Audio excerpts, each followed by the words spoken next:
Why was everyone staring at her? The sound had done it. That raw scrape of metal against concrete, harsh, jarring like nails across a chalkboard. Heads turned, conversations stalled. A box. That's all it was to them. A rusted, olive-drab ammo box, its corners, its paint flacking, its surface bleeding rust like an old battlefield wound. But to her, it was something else. Mercer gripped its handle with both hands, her knuckles pale against weathered skin. She moved it to the foot of her bed without a word, her body taut but controlled. She didn't need to explain herself. Not yet. The younger soldiers exchanged glances, muffled laughter running beneath the chatter. They couldn't help themselves. "Would you look at that?" one whispered, his voice full of mockery. "Lady got herself a piece of history, probably picked it up at some flea market." The snickers spread. Kept her back to them. She had learned long ago that silence was a sharper weapon than anger, that not reacting could wound more deeply than words. The barracks buzzed again, boots lacing, rifles being checked, voices raised in half-serious arguments about last night's baseball game. Industrial coffee and boot polish thickened the air, but the rhythm was off now. She disrupted it without trying, just by existing. At 42, Mercer didn't look like someone who wanted to draw attention. She stood average in height, maybe 5'6" in her boots. Her uniform was worn but clean, her posture quiet, almost humble. And yet there was something about her, a stillness, a calculation. Some noticed it, though they didn't understand it. Sergeant Williams, a man who had seen combat and carried the kind of scars that don't show on skin, studied her with quiet interest. There was a precision in the way she stacked her gear, a caution in how she chose her corner. She knew new exits. Those weren't the habits of someone who had spent her career behind a desk. But the younger recruits, still high on adrenaline and invincible youth, didn't notice. They saw only her age, the scar along her temple, the modest rank on her chest. They built a story that suited them, old-timer, surplus junk out of place. Private, bold and restless, couldn't resist. He leaned back on his bunk, smirking. "What's in the mystery box?" he called out. "Family photos, love letters, your, what do they call participation trophies from basic." The nearby soldiers chuckled, waiting for her reaction. Didn't flinch. She folded the last of her shirts with calm precision before answering, her voice even, unshaken. "Personal effects." The words were clipped final, but grinned wider undeterred. "Personal effects? That's vague, ma'am. Come on, we're all friends here. What's so important you gotta lock it up like Fort Jr.?" A silence spread, not loud, not sharp, but tense. These were the moments that made or broke reputations in a unit. Would she bite back? Would she show weakness? Sergeant Williams shifted, half ready to step in. Something about the woman's posture told him the private was playing with fire. But before anything more could unfold, the barracks door burst open with a bang. Colonel Harrison walked in. And the room changed. Every soldier snapped to attention like muscle memory, the air tightening in his presence. At 55, Harrison carried himself with the authority of decades. His eyes, sharp and unrelenting, swept the room, cataloging every detail, every soldier, every rifle, every crease in a uniform. And then his gaze landed on her. For the first time that morning's heart shifted, not fast, not panicked, just aware. The colonel's expression tightened almost imperceptibly, the way a man looks when he recognizes a name from a file that told half a story. "I'm here to conduct inspections," he said, his voice a steady blade. "Personal gear, weapons records, readiness, nothing gets overlooked." Saw his chance, foolish and grinning. "Sir," he piped up, masking amusement under a veneer of respect, "you might want to start with our new arrival's box. She won't tell us what's in it, but it looks like it's been through a few wars." The colonel's eyes narrowed, moving from the eager young private to the battered ammo box at its feet. A pause. Then Specialist Mercer, present your effects. The silence that followed cut like glass. Soldiers exchanged wary glances. Specialist. They'd assumed she was lower, maybe just hanging on until retirement. But if the colonel called her by rank and name, maybe she was someone else entirely. Stepped forward, calm, collected. Her fingers unclipped the first container, standard issue items neatly organized. Uniforms, hygiene kit, regulation gear polished and aligned. Nothing unusual, nothing extraordinary. The colonel checked them, his face unreadable. Then his hand drifted toward the box. "And this?" "Personal effects, sir," repeated, her tone still neutral, though a thread of tension lived beneath it now. The colonel bent, fingers pressing against the worn clasps. Metal that had been opened and shut thousands of times. A click, a second click. And then silence. The lid rose. The soldiers leaned in, curiosity tugging at them like gravity. They expected old letters, trinkets, maybe medals, something sentimental, something ordinary. But that wasn't what they saw. Rows precise, laminated certificates stacked in perfect order, each one sealed, each one stamped, each one undeniable. A red seal caught the fluorescent light, glowing faintly, almost ominously. Then another, then another. Sergeant Williams moved closer, his breath catching. He'd seen them before, not many, only a few in rare moments in rare hands, confirmed sniper kill certificates. And not one, not 10, but hundreds. The colonel's face shifted, authority giving way to shock, then recognition, then something that might have been awe or fear. His steady hands trembled as he pulled one free, holding it like fragile glass. "Syria 2015, he murmured, scanning. "Target, high-value combatant. Shot confirmed at over 1,200 meters. His words carried across the barracks, and the air changed again.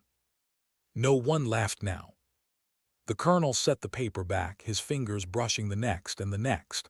Afghanistan, Iraq, places unnamed, only coded. Each certificate marked a life ended from impossible distances.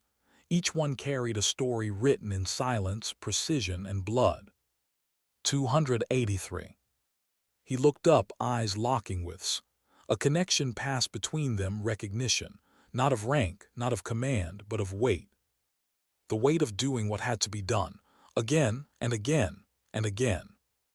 283 confirmed kills, he said finally, his voice low, almost reverent. 19 years, 11 theaters. The number hung in the room like a living thing. His face drained of color. His earlier smirk was gone, replaced with something closer to shame. His eyes avoided hers now, as though afraid to meet them. The other soldiers shifted uneasily, their earlier mockery dissolving into the kind of silence that came when the ground beneath assumptions collapsed. Said nothing. Her face remained calm, though in her eyes lived something deeper, pride, yes, but also fatigue, a heaviness. Every paper in that box wasn't just a record, it was a moment, a decision, a breath held, a life ended. The colonel closed the box slowly, deliberately, and returned it to its place. "These belong to you," he said quietly.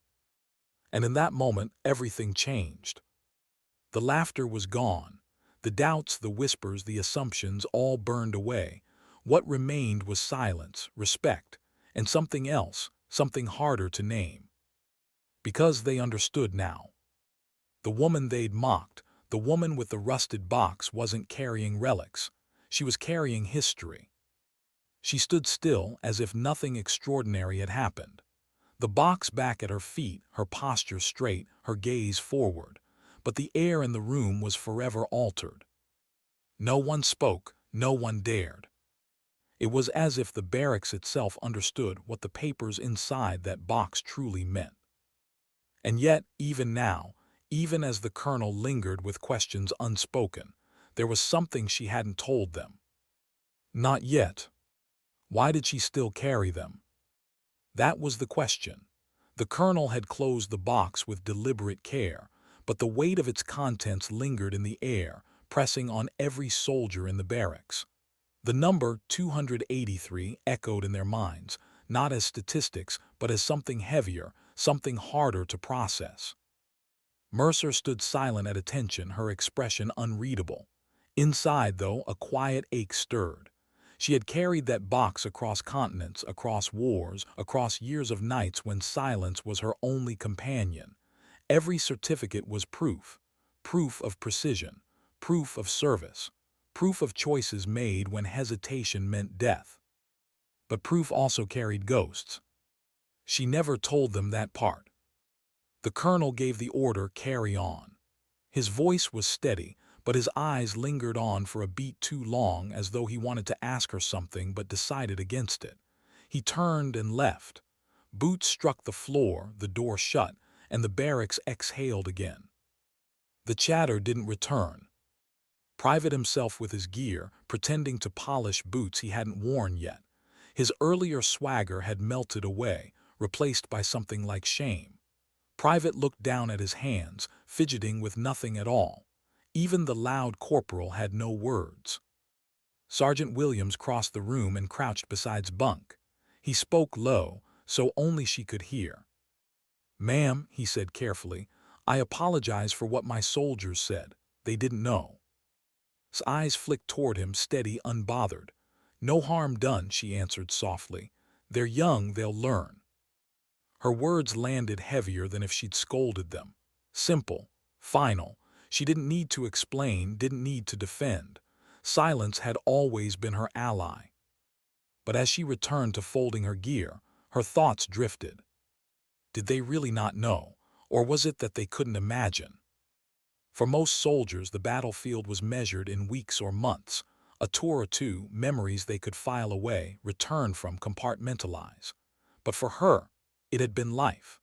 19 years of shadows, 19 years of orders delivered in quiet briefings, 19 years of waiting in dirt and sand and ruins for one breath, one squeeze of the trigger, one red stamp to add to the box. And now here she was, back in a training unit, surrounded by kids half her age who laughed at the sound of a scraping box. Why was she here?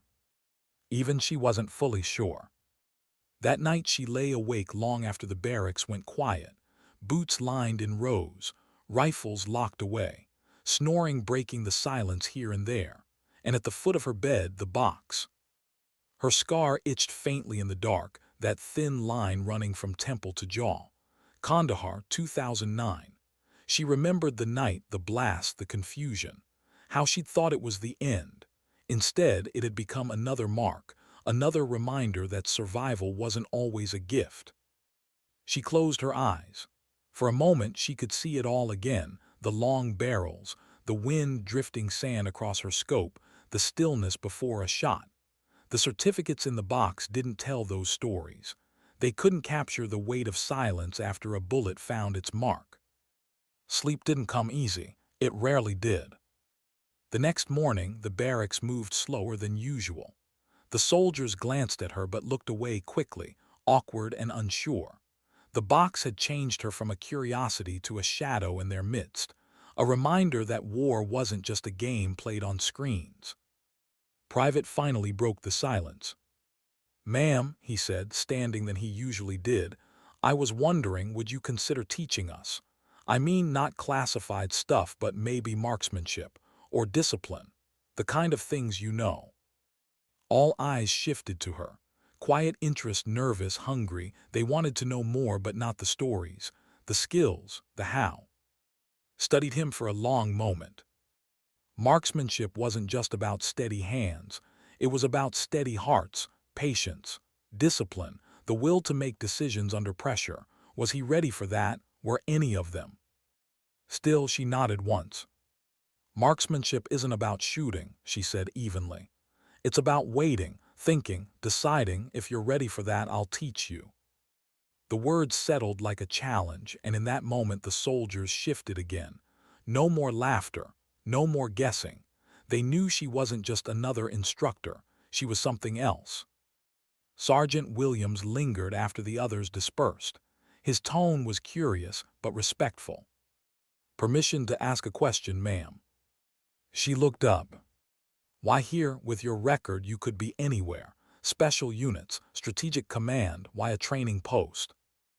Placed her boots neatly in line before answering. I've spent 20 years taking lives, she said simply. Maybe it's time I try saving some. The words were soft, but they landed like a stone in still water, rippling through the silence. Williams nodded slowly, understanding more than most would. He didn't press further. He didn't need to. That day, walked onto the training range with a group of recruits who had mocked her just hours earlier. The air was sharp, the targets lined up in rows.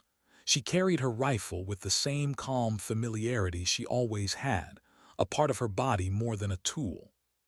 Forget everything you think you know, she told them. This isn't about speed, it isn't about glory, it's about control.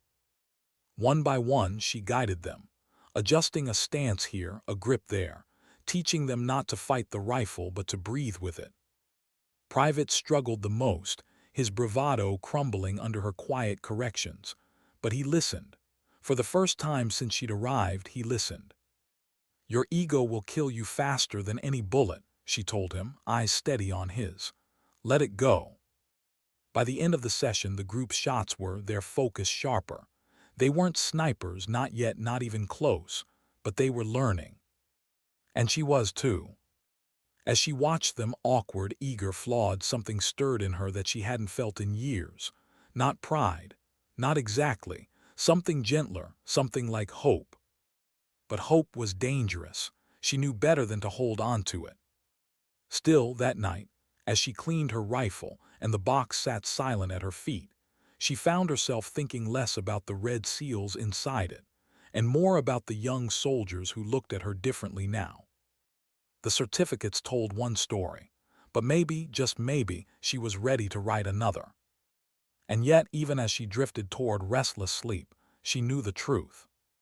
There were things they didn't know, things she hadn't told them, things she wasn't sure she could ever tell. And soon she would have to decide. Why was the colonel watching her so closely?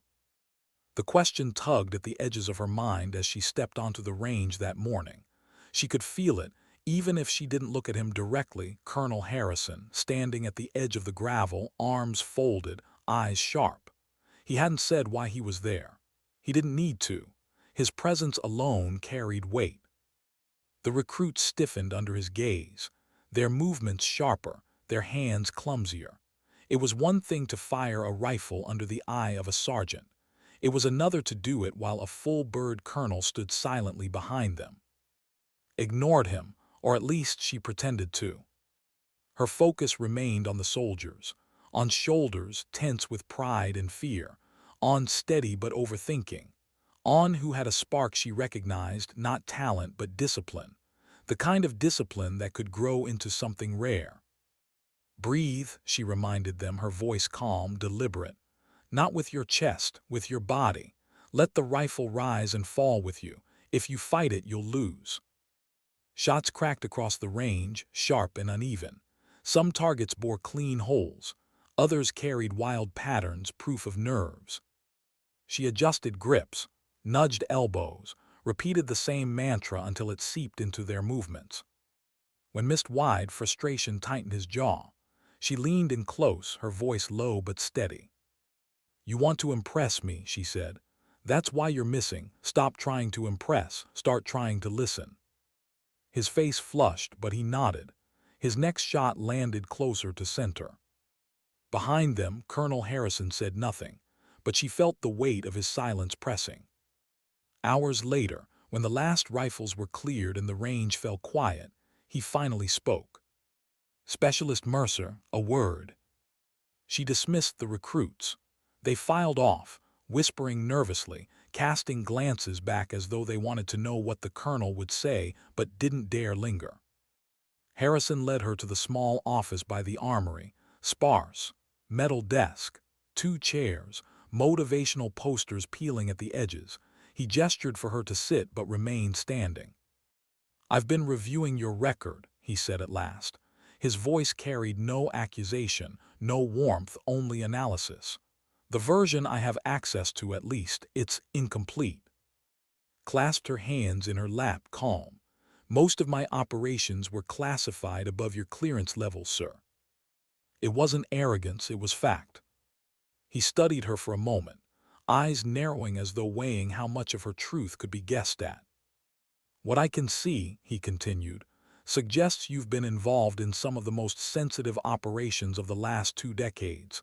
Counterterrorism, direct action, reconnaissance, but the details are missing. Said nothing. She learned long ago that silence was safer than embellishment. So I'll ask you directly, Harrison said, leaning forward, his voice sharp but curious. Why are you here? Why a training assignment? Someone with your background could sit in an office at the Pentagon or lead a task force overseas. Why spend your time teaching recruits how to hold a rifle? Her answer came slowly, carefully. Because I've spent 20 years taking lives. Maybe it's time I try saving some. The colonel's eyes held hers. No flinch, no doubt. He let the silence hang, letting the weight of her words settle. Finally, he nodded. The Army needs people like you in training roles. Our threats are evolving. Our soldiers need to learn from those who lived it, not just studied it. For the first time since she'd met him, saw something soften in his gaze. Not warmth, but respect. I'll be blunt, he said. Your presence here isn't an accident. Command placed you in this unit because they wanted to see what you do with it, whether your skills translate from the field to the classroom. You're under evaluation. His jaw tightened, not in surprise, she had suspected as much, but in acknowledgement. Then I'll do my job, sir, she said evenly. He studied her one last time before straightening. See that you do. When he left, the silence of the office felt heavier than before. She sat for a moment, breathing slowly, under evaluation, always under evaluation, even here, even now. Back in the barracks, the recruits looked at her differently, not because of the colonel's attention, but because of what she had begun to teach them. Approached her after lights out. His voice was low, hesitant. Ma'am, I wanted to ask, when you're out there behind the scope, how do you decide? How do you know when to take the shot? The barracks was dark. Most soldiers were already asleep, the low rhythm of breathing filling the air. Sat on her bunk, hands folded, eyes on the shadows. That's the hardest part, she answered. It's not pulling the trigger. It's deciding you should. You wait. You weigh. You ask yourself if the world will be better one heartbeat after than it was before, and then you live with it. Swallowed, his eyes wide in the dim light. And you lived with it, 283 times. She didn't answer, not directly. Instead, she said quietly, some nights I still see them. He nodded slowly, not pressing further. He didn't need to. Over the following weeks, her teaching deepened. Not just stances and breath control, not just distance and wind. She taught patience, silence, the art of observation. Most soldiers look at targets, she told them. Snipers look at environments, the way smoke drifts, the way birds scatter, the way silence breaks. Learn to see what others ignore. That's how you live. They listened, really listened. Even whose earlier mockery had turned into an almost desperate hunger to prove himself. Sergeant Williams pulled her aside one evening. You've changed them, he said simply. They're sharper, more disciplined. They're starting to think. Gave the faintest nod. That's the point. But she knew discipline would only carry them so far. Sooner or later, they would be tested. The test came sooner than she expected. One cold morning, Harrison returned with orders. A training exercise, not the routine kind, something more. Hostage rescue simulation, he explained, his voice crisp as he addressed the assembled unit. Urban combat scenario. You'll face opposition forces brought in from Fort Campbell, experienced operators. This isn't about winning. It's about learning what you don't know yet. The recruits shifted uneasily, whispers rising. Fort Campbell meant Delta instructors, men who had bled in real combat, soldiers who lived to expose weaknesses. Looked at, nervous but determined, swallowed hard, even usually calm, looked unsettled. face remained unreadable, but inside her mind was already moving, calculating, planning. 5 days to prepare. 5 days to shape them from learners into a team. That evening she gathered them in the training hall. No laughter, no chatter, just the quiet awareness of what was coming. "You're about to face soldiers who lived the real thing," she told them. Her voice was calm but sharp enough to cut through their unease. "They'll be faster, smarter. They'll anticipate your moves before you make them. If you go in sloppy, you'll fail." Silence hung heavy. Eyes watched her, waiting. "But they're still human," she continued. "They have patterns, habits, weaknesses. If you stay disciplined, if you trust what you've learned, you can stand with them." Raised his hand, for once without arrogance. "Ma'am, do you think we can actually beat them?" Let the question hang. Then she answered with a small shake of her head. "This isn't about beating them," she said. "It's about proving to yourselves that you belong in the same arena, that you can think, adapt, survive. That's what matters." Her words didn't erase their fear, but they gave it shape, purpose. 5 days, that's all they had. And for the first time in a long time felt something stirring in her veins again. Not the cold steel of missions past, something else, something alive. Because for once, she wasn't preparing herself for the fight. She was preparing them. How do you prepare for a fight you're expected to lose?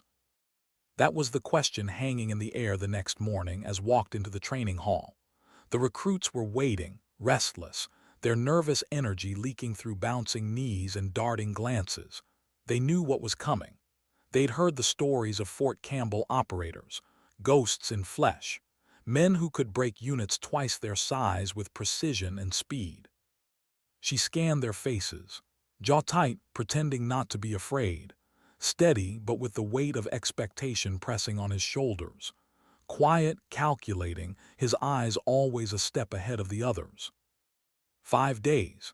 That's all she had to mold them into something more than scared recruits. She didn't waste time with speeches. "Form up," she ordered, voice cutting through the noise. They scrambled into a line. "This exercise isn't about marksmanship," she said. "It's about survival, communication, cohesion. You'll be facing men who know how to exploit cracks, who thrive on mistakes. If you hesitate, if you argue, if you freeze," she paused, scanning their eyes, "you fail." Swallowed, straightened, just nodded once, silent acknowledgement. The first day was brutal. Pushed them harder than she ever had. Obstacle courses until legs burned. Fire and movement drills until lungs ached. She forced them to shout commands while sprinting, to coordinate under stress, to trust voices more than instincts. "Your rifle isn't your weapon," she told them as they collapsed in sweat and exhaustion. "Your mind is. Your team is. Learn to think together or don't bother thinking at all." By nightfall they were spent, but wasn't done. She sat with them in the dim barracks, maps spread across the floor.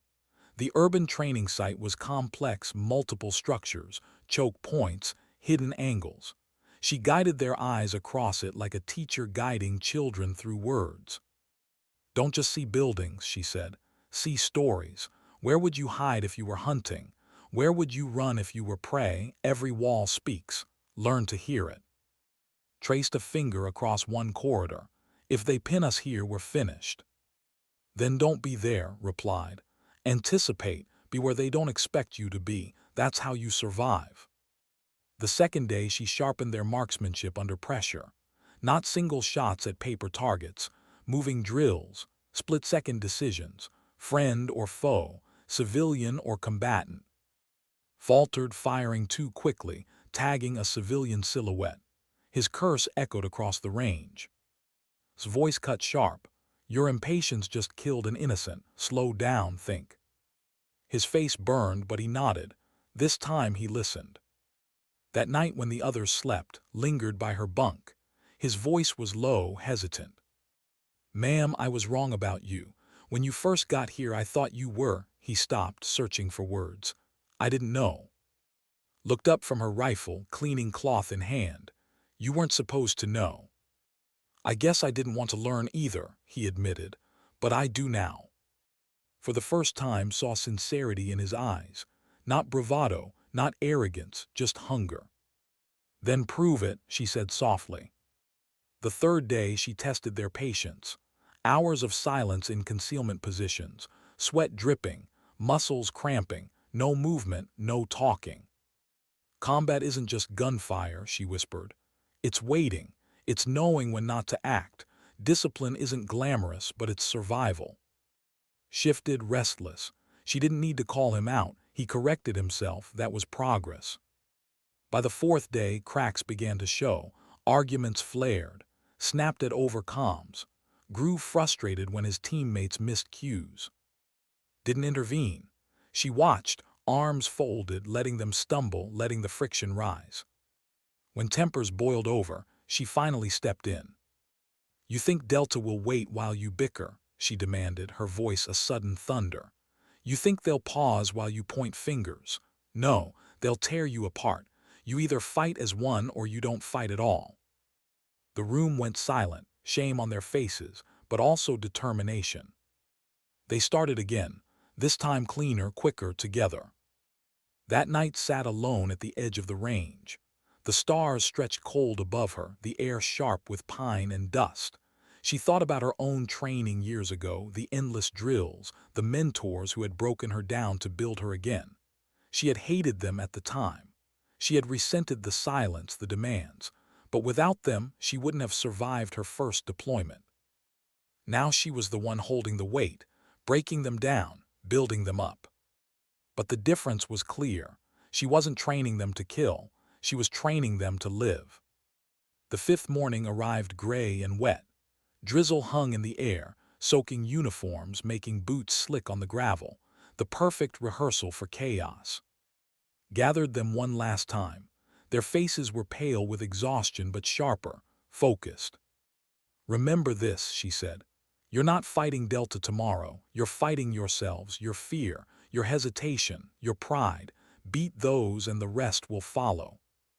She let the silence hang, then added softer, trust each other. That's all that matters. Raised his hand, voice steady. Ma'am, what if we fail? His eyes held his. Then you fail as a team and you learn. No promises, no false hope, just truth. That night the barracks was silent. No laughter, no idle chatter, just the sound of preparation, rifles being cleaned, gear checked twice over. Sat at her bunk, the ammo box at her feet. She hadn't opened it since the colonel did. She didn't need to. The certificates inside weren't for her anymore. They were for the soldiers who would never see them. Proof of a past she had lived so they wouldn't have to. Her scar tingled faintly, a reminder of another night before another mission long ago. She remembered sitting just like this, waiting. The silence before the storm. The knowledge that dawn would bring something that could change everything. She looked at her recruits, kids, really, preparing themselves for the hardest test of their young lives. And for the first time in years felt something unfamiliar in her chest. Not pride, not fear. Something she thought she had lost forever. Hope. The storm was coming, she knew it, they all knew it. And in the stillness of the night, whispered a truth that none of them could hear. It's not about the shot you take, it's about the life you protect. Tomorrow, they would learn what that really meant. How do you know when you're ready? That was the thought pressing against mind as dawn broke gray over Fort. The drizzle hadn't stopped. It clung to the training grounds like a veil, soaking uniforms, fogging goggles, turning gravel into slick mud. Perfect weather for chaos. The recruits filed into the briefing room, shoulders tense, boots squelching. Their chatter was gone now. Every face was sharpened by nerves. Adjusted his sling again and again, like the rifle would betray him if he didn't.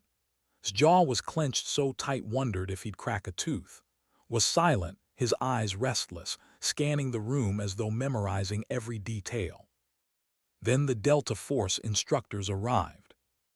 They weren't loud. They didn't need to be. They moved like wolves, quiet, deliberate, predatory, unmarked vehicles, plain gear. rifles strapped across their chests with the casual ease of men who had carried them across deserts and cities and jungles. Their leader, Master Sergeant Brooks, shook Harrison's hand before turning his eyes on. There was no mockery in his gaze, just the kind of curiosity one predator reserves for another. "Specialist Mercer," he said evenly, his voice steady, controlled.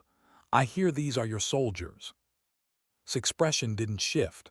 "They're not mine, they're theirs, I just gave them tools." A faint smile tugged at the corner of his mouth. "We'll see how well they use them." The scenario briefing was simple, deliberately so. Team had to extract 3 hostages from a multi-story urban training complex. The opposition force, Brooks' men, would stop them. No real bullets. Only. But every mistake would sting, every failure leave a mark. When the recruits heard Delta Force opposition, their faces paled. Whispered, "We don't stand a chance." Heard him, she didn't correct him, not yet. Instead, as the colonel dismissed them to prepare, she gathered them in a circle. Rain tapped against helmets. Their breath steamed in the cold. "You're nervous," she said flatly. "Good, nervous keeps you sharp. But don't confuse nervous with fear. Fear will paralyze you. Nervous will keep you alive." Ask the question they were all thinking. "Ma'am, what if they wipe us out?" "They will hit you hard," admitted. "They'll exploit your mistakes. But listen to me carefully. You are not here to impress me. You're not here to impress the colonel. You're here to prove something to yourselves, that you can think, that you can fight together, that you can survive." The rain fell harder. None of them spoke. His eyes moved from one face to another. Williams, kids, all of them, but sharper than they had been, stronger. "Remember your training," she said. "Communicate, trust each other, execute, that's all that matters." Then she stepped back, her voice quieter now. "And if you fail, fail together. No lone heroes, not today." The whistle blew. The exercise began. The urban training site was sprawling, alleys, stairwells, windows that could hide anything. Watched from the command post with Harrison, her headset linked to her team's comms. Brooks and his operators had already vanished into the buildings, silent and invisible. "Alpha Team moving," his voice came over the channel. "Steady, controlled." The recruits advanced cautiously. Their rifles tracked windows, corners, rooftops, just as had drilled into them. No rushing, no noise. "Contact second floor southeast window." His voice sharp but calm. A burst of paint rounds cracked across the alley. Returned fire, controlled bursts, suppressing just long enough for the signal movement. 2 recruits pushed left, hugging cover, flanking with deliberate steps. The enemy went quiet. One of Brooks' men had been tagged. Leaned forward in her chair, a flicker of pride in her chest. They had listened. But Delta didn't stay quiet for long. The first ambush came fast, an explosion of paint rounds from a concealed position. 2 recruits went down, sensors flashing. Chaos threatened to unravel them. "Fall back, cover right," barked. And for a moment held her breath. Would they scatter? Would fear win? But they didn't. Through smoke, provided covering fire with the steadiness of a man twice his age. The team regrouped, repositioned, and pressed forward. Harrison glanced at. His face gave nothing away, but his eyes told a story of surprise. The fight stretched on for nearly 2 hours. Building to building, corner to corner. Brooks' operators tested them relentlessly, ambushes, feints, traps. Every weakness they could exploit, they did. And yet recruits adapted. Slower than Delta, clumsier, less polished but disciplined, cohesive. They weren't winning, but they weren't breaking either. Then came the final challenge. The hostages were inside a 3-story structure at the center of the complex. Delta had fortified it, multiple shooters covering angles, stairwells rigged with traps. His voice crackled through the headset. "Ma'am, we've got eyes on the package. 3 hostages, second floor, heavy resistance." Pressed her lips tight. This was it, the moment that would define them. "Package secured, moving to extraction." His voice came minutes later, breathless but steady. Through the cameras, watched them pull the mannequins representing hostages toward the exit. Laid down suppressive fire, his accuracy cleaner than she'd ever seen. Coordinated with clipped commands, his calm anchoring the team. Paint rounds cracked, smoke filled the stairwell. One recruit went down, then another, but the hostages kept moving. The team covered every angle, every corner, never abandoning their objective. And then silence. The whistle blew. Exercise complete. Exhaled slowly, her heart steady but full. They hadn't been perfect. They hadn't even been victorious in the traditional sense, but they had done what mattered. They had worked as one. They had survived. Back at the debrief, Brooks approached, his expression unreadable at first. Then slowly, a smile crept onto his face.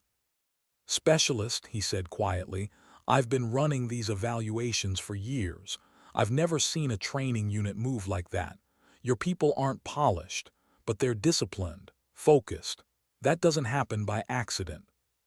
Shook her head. "They did it, I just showed them the way." Brooks studied her a moment longer. "Whatever you did, keep doing it. The Army needs more of it." The recruits gathered nearby, sweat-soaked, streaked with paint, exhausted beyond words. Chest heaving, managed a grin. "Ma'am," he said, "I never thought we'd last 10 minutes against guys like that, but we did." His eyes softened, though her face stayed composed. "You lasted because you trusted each other. Remember that. It'll matter more than any bullet you'll ever fire." Harrison stepped forward, his voice carrying authority but also something else, approval. "Specialist Mercer," he said formally, "today your recruits exceeded expectations. Not just mine, not theirs, everyone." The colonel's gaze locked with hers, a silent acknowledgement of what she had done.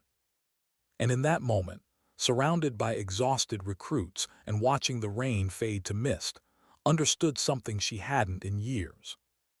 Her worth wasn't in the number inside that rusted box. It was here, in them. And yet deep down, a shadow lingered. Because she knew this wasn't the end of their test. Not yet. Why did silence feel heavier after victory than defeat? The simulation had ended hours ago, the rain easing into mist, the mud already drying in patches across the training ground. The recruits sat scattered across the barracks now, uniforms stained with paint and sweat, faces tired but glowing with a strange kind of pride. They hadn't won. They hadn't beaten Delta, but they had endured. They had carried their mission through to the end. Leaned against his bunk, rubbing his shoulder where a paint round had struck hard enough to bruise. He smiled faintly through the ache. "We actually did it," he murmured, half to himself. Was quieter, still analyzing every movement, every mistake. "We could cleared the stairwell faster, and was late on the comms twice. That cost us seconds." Smirked, too exhausted to take offense. "Hey, seconds or not, we still pulled those hostages out, didn't we?" He shot a look at. "Ma'am, I mean, we didn't embarrass you, did we?" Sat on the edge of her bunk, boots unlaced, box at her feet like always. Her face was calm, but her eyes moved over them with quiet depth. "You didn't embarrass me," she said softly. "You proved yourselves." The room went still for a moment. No cheers, no fist pumping, just the quiet gravity of her words. Because they knew she didn't hand them out lightly. Later that evening, Harrison summoned her to his office. The colonel stood by the window, arms folded, watching the fading light streak across the compound. "They surprised me," he said without turning. "They surprised themselves," answered. He turned then, his expression measured. "I've seen dozens of these exercises. Usually training units crumble within the first half hour. Yours didn't. They adapted. They fought together. They endured." Gave a faint nod but said nothing. "You know what that tells me?" Harrison pressed. "It tells me this unit has potential far beyond the standard, and it tells me you're the reason why." His jaw tightened, her gaze shifting briefly to the floor. She didn't like praise. Praise was dangerous. Praise meant expectations.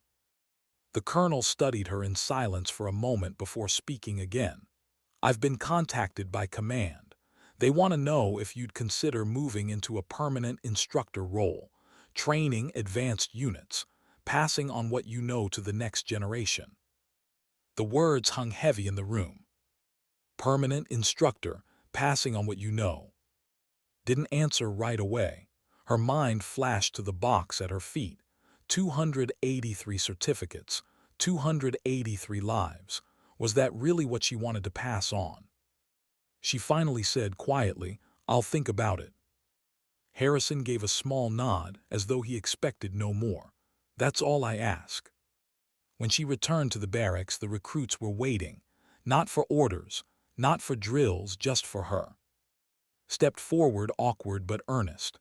"Ma'am, I just wanted to say thank you for pushing us, for not letting us give up." Surprisingly added his own words. "Yeah, I mean, I used to think this was all about shooting and looking tough, but you showed us it's more than that. It's discipline, it's trust, it's everything." Didn't speak. He just gave a quiet nod, his eyes meeting hers with a kind of steady respect. For the first time in years, felt the edges of something she thought she'd lost forever: belonging.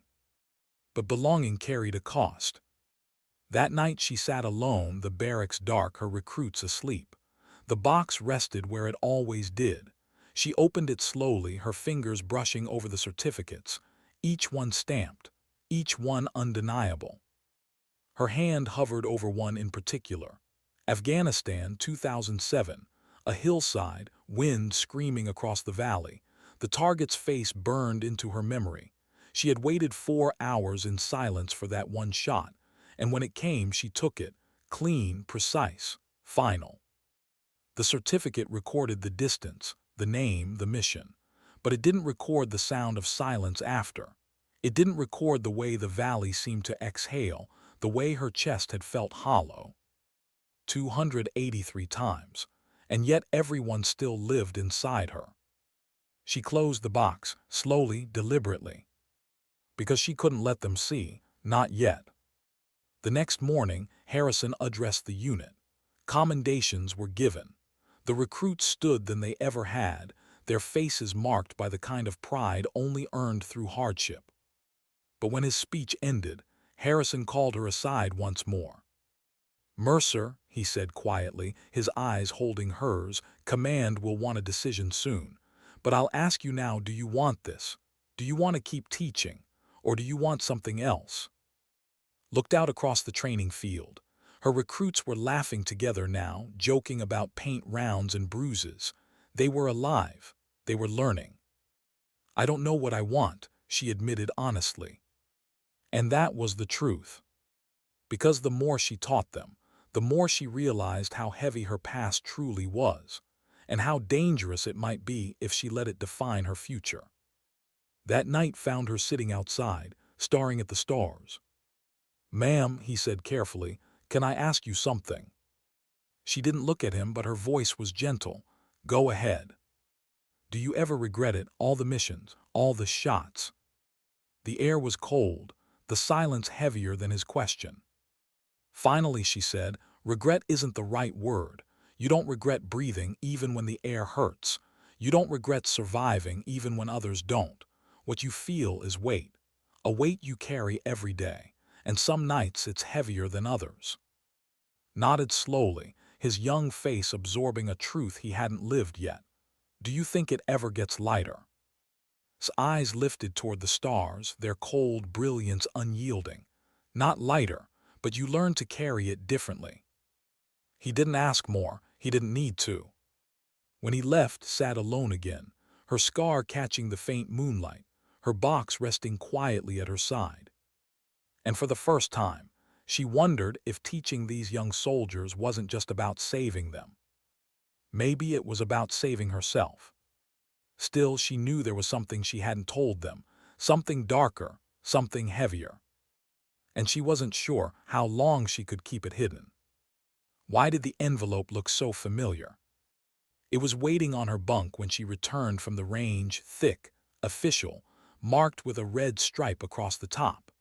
froze in the doorway, her recruits bustling around her, none of them noticing the way her stomach tightened, the way her scar seemed to burn faintly under the fluorescent lights.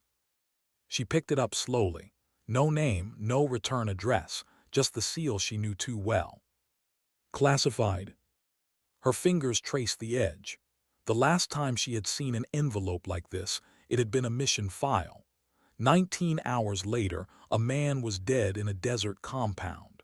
20 minutes after that, she was counting the silence in her own chest, wondering if the shot had been worth it. "Ma'am's voice broke her thoughts. He was standing near his locker, helmet in his hands. "Everything all right?"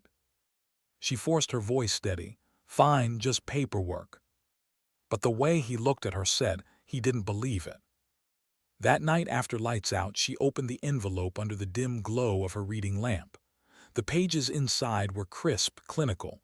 A name, a location, a photograph clipped to the corner. And the note, asset compromised, termination required, confirmed authority. His throat tightened. She hadn't seen one of these in years, not since she'd left the field. Why now? Her hands lingered on the photo. A man in his 50s, civilian clothes, glasses, ordinary, almost forgettable, but the brief described something else entirely. A former ally gone rogue, a man carrying secrets too dangerous to be left alive.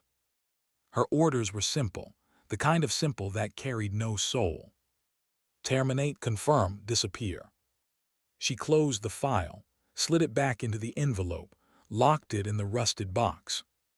But sleep didn't come, not that night, not with ghosts pressing against her ribs. The next morning she was sharper, harsher with the recruits. Her corrections cut deeper, her drills ran longer. Muttered under his breath about being pushed too hard, but he obeyed, and followed orders without complaint, though their eyes flicked toward her with growing concern. By mid-afternoon, Sergeant Williams cornered her near the armory. "What's going on with you?" he asked, voice low, steady but concerned. "You're off balance. You've been pushing them past the line." Kept her gaze fixed on the rifles hanging in their racks. "They need to be pushed. You think the world outside cares about their limits?" Williams didn't flinch. "I think something, eating at you, and if you don't deal with it, you're gonna break them instead of build them." Her jaw clenched. She didn't answer, she couldn't. That evening approached her again, braver this time. "Ma'am," he said carefully, "you always tell us to trust each other, but you're not trusting us. Something's wrong. I can see it." For a heartbeat almost snapped, almost told him to stand down, to remember his place. But his eyes, young, steady, unafraid, stopped her. He was right. But she couldn't tell him, not this, not yet. So she said the only thing she could. "Focus on your training, that's all that matters." He nodded reluctantly, but the look in his eyes lingered, disappointment, worry. That night she opened the envelope again, read the lines again, looked at the photo again. And she realized the truth she hadn't wanted to admit. Her past hadn't let her go. It had followed her here, into this barracks, into this fragile peace, into the small flicker of hope she had only just begun to feel. The next day, Harrison called her to his office. The colonel's tone was measured, but there was something sharp in his gaze. "You received something, didn't you?" he asked. His chest tightened. "What makes you say that?" "Because I've been in this business long enough to know when someone's carrying weight they can't share, and because I've seen that look before. Orders came down, unofficial. Am I right?" She didn't answer. She didn't need to. Harrison exhaled slowly, leaning back in his chair. "I can't stop it. If it came from above my head, it's already in motion. But I'll say this, Mercer, you don't have to follow it. Not anymore. You've done your time." Her voice was steady, but her eyes betrayed her. "You think it's that simple?" He didn't reply. He didn't need to. The silence between them said enough.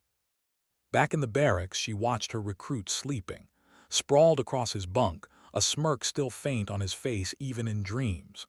Precise even in rest, gear folded neatly at his side. Breathing slow and steady, the faintest crease of worry still on his brow. They trusted her, they believed in her. And now she had to decide. Would she disappear into the shadows again, carrying out the kind of mission that had defined her for 2 decades? Or would she break the chain, refuse the order, and risk everything that refusal might bring? Her hand rested on the rusted box, cool metal against her palm. Inside lay the envelope. Inside lay her past. But her future, that still waited. And she knew one thing with certainty. Soon the truth would come out. And when it did, it wouldn't just change her life. It would change theirs. What happens when the truth refuses to stay buried? The envelope was still there, heavy in her rusted box, heavier in her chest. Hadn't touched it in days, but she felt it every hour. The recruits sensed it too, the shift in her mood, the way her patience shortened, the way her eyes sometimes drifted to places far away. It all came to a head on a Thursday night. They were cleaning rifles after drills, the barracks filled with the smell of oil and gunmetal, whence voice broke the quiet. "Ma'am," he asked carefully, "I know you don't like questions, but we can feel it. Something's wrong, you've been different, and whatever it is, it's eating at you." Backed him up, his voice steady. "We trust you, but you always tell us trust goes both ways, don't shut us out." Didn't speak, but his eyes locked on hers, steady and sharp. Froze, the box sat at her feet like it always did.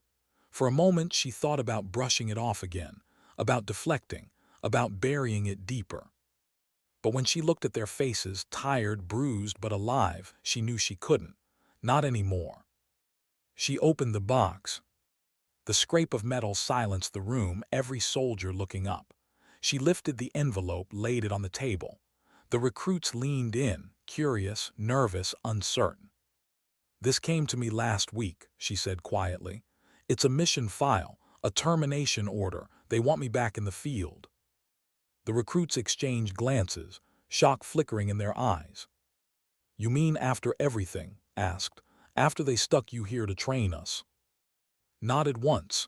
"They don't ask, they tell. They hand you a name, a photograph, and an order. You follow it.